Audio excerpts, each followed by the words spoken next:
Hello అందరికీ welcome to my channel. ఈరోజైతే నేను మా పాపకి క్రాప్ టాప్ స్టిచ్ చేశాను కదా, దానిపైన పెయింటింగ్ అనేది వేశాను లక్ష్మీదేవిది. అది ఎలా వేశాను ఏంటి అని చూపిస్తున్నాను. ఫస్ట్ అయితే అక్కడ ట్రేసింగ్ పేపర్ పైన మనం ఏ డిజైన్ అయితే కావాలనుకుంటున్నామో అది వేయాలి. సో ఆ డిజైన్ వేశాక ఎక్కడ క్లాత్ పైన అయితే వేయాలనుకుంటున్నామో ఆ క్లాత్ పైన ఫస్ట్ కార్బన్ పేపర్ ఉంచి ఆ తర్వాత మనం వేసిన డిజైన్ని మనం గీసుకోవాలన్నమాట. ఇప్పుడు ఇలా గీసేసుకుంటే మనకు ఇక్కడ కిందన కార్బన్ పేపర్ ఉంది, అలాగే కిందన క్లాత్ ఉంది. క్లాత్ పైన ఫస్ట్ కార్బన్ పేపర్ పెట్టి ఈ డిజైన్ అనేది వేసుకోవాలి. ఇక్కడ నేను ఫెవిక్రిల్ అక్రిలిక్ పెయింట్స్ యూజ్ చేశాను, అలాగే బ్రషెస్. ఇక్కడ మీకు చూపిస్తున్నాను ఏం యూజ్ చేశాను అనేది, పెయింటింగ్స్. సో ఇవన్నమాట. నెక్స్ట్ డిజైన్ అనేది ఇలా వచ్చేసింది అనమాట. నేను వేసేసుకున్నాను లక్ష్మీదేవి రూపు. ఇక్కడ నేను ఇప్పుడు పెయింటింగ్ అనేది స్టార్ట్ చేశాను. ఫస్ట్ లోటస్ పెయింటింగ్, ఫస్ట్ అన్నీ నేను ఫిల్లింగ్ అనేవి చేసుకుంటున్నాను. ఇక్కడ ఫస్ట్ లోటస్ ఫిల్లింగ్ చేసుకుంటున్నాను. ఇదన్నమాట, ఇలా ఫిల్లింగ్ అనేది చేసుకుంటున్నాను. సో ఇలా ఫిల్లింగ్ అయిపోయిన తర్వాత మనం అవుట్లైన్ అనేది గీసుకోవాలన్నమాట. ఎప్పుడు మనం అవుట్లైన్ అనేది గీసుకున్నప్పుడు దాని లుక్ అనేది చాలా బాగా ఎలివేట్ అవుతుంది అన్నమాట. నార్మల్గా ఫిల్లింగ్ అనేది చేసుకున్నప్పుడు లుక్ కనిపించదు, కానీ ఎప్పుడైతే మనం అవుట్లైన్స్ గీస్తామో అప్పుడు మనకు లుక్ అనేది మారిపోతుంది, చాలా బాగా కనిపిస్తుంది. ఇక్కడ చూడండి, నేను లోటస్ పింక్ కలర్ వేసి గోల్డ్ కలర్తో అవుట్లైన్ అనేది వేసాను.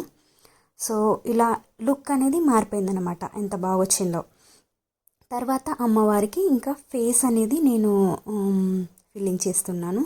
దాని తర్వాత ఫేస్ ఫిల్లింగ్ అయిపోయాక ఐస్, మనము ఏదైతే ఇంకా నోస్, లిప్స్ అలా ఉంటాయో, ఐబ్రోస్ అవన్నీ మనము తర్వాత పెట్టుకోవాలన్నమాట, తర్వాత వేసుకోవాలి. ఇలా ఫిల్లింగ్ అయిపోయింది కదా. సో నెక్స్ట్ నేను ఐస్ అనేవి డ్రా చేస్తున్నాను. ఇక్కడ ఐబ్రోస్, ఇంకా ఐస్, లిప్స్, నోస్ అవన్నీ వేస్తాను. ఇక్కడ చూడండి, మనకు ట్రేసింగ్ చేసుకున్నాం కాబట్టి కార్బన్ పేపర్తో మనకు పెయింటింగ్ వేసిన డిజైన్ అనేది చాలా బాగా కనిపిస్తుంది. మనకు పెయింటింగ్ వేసుకున్నప్పుడు కూడా ఎక్కువగా ఇబ్బంది పడని అవసరం లేదు, మనకు కనిపిస్తుంది కాబట్టి ఈజీగా ఇలా వేసేసుకోవచ్చు. సో నెక్స్ట్ ఫేస్ నేను వేసాక అవుట్లైన్ అనేది డ్రా చేస్తున్నాను.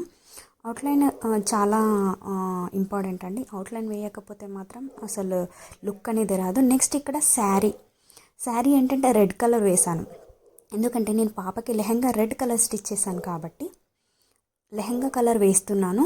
Combination lehenga crop top colour వేస్తున్నాను కాబట్టి. సో ఇక్కడ నేను రెడ్ కలర్ శారీకి వేశాను. తర్వాత హెయిర్స్ అనేవి డ్రా చేశాను బ్లాక్తో. తర్వాత కిరీటం అనేది నేను గోల్డ్ కలర్ ఇచ్చేసాను, టోటల్గా గోల్డ్తో కిరీటం అనేది వేశాను. ఇలా కిరీటం అనేది గోల్డ్తో వేసేసాను. టోటల్గా కంప్లీట్ లుక్ నేను ఇప్పుడు చూపిస్తాను. ఇలా ఇయర్ రింగ్స్, అలాగే కిరీటం అనేది గోల్డ్తో వేసాను. అలాగే బ్లౌజ్ అనేది మనకు ఇక్కడ గ్రీన్ కలర్ రావాలి కాబట్టి నేను బ్లౌజ్కి గ్రీన్ అనేది వేసాను. ఇలా గ్రీన్ కలర్ అనేది వేసాను. టోటల్గా లుక్ అంతా కంప్లీట్ అయ్యాక నేను మీకు ఇప్పుడు చూపిస్తాను.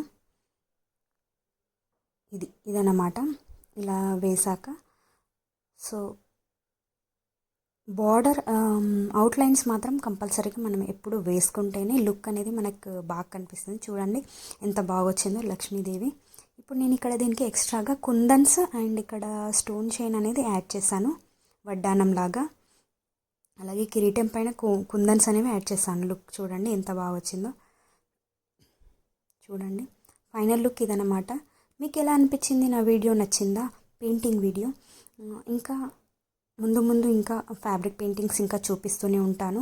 ప్లీజ్ ఫస్ట్ టైం చూస్తున్న వాళ్ళైతే నా ఛానల్ని please like, share, subscribe to my channel. అలాగే మీ ఫ్రెండ్స్తో కూడా షేర్ చేయండి. బ్లౌజ్ స్టిచ్ చేశాక ఇలా వచ్చింది లుక్. ఇంకా ట్రెడిషనల్ లుక్ అటాచ్ చేయడం కోసం నేను ఇక్కడ నెక్ లైన్కి ఇలా కోలం అనేది వేసాను డిజైన్. హ్యాండ్స్కి కూడా అలాగే వేసాను సేమ్ డిజైన్. ఇంకా చాలా బాగా కనిపిస్తుంది లుక్ అనేది. సో మీరు పాప డ్రెస్ చూసి ఉంటారు, దాంట్లో మీకు ఫైనల్ లుక్ చాలా బాగా వచ్చింది. ఓకే అండి, please subscribe. Thanks for watching.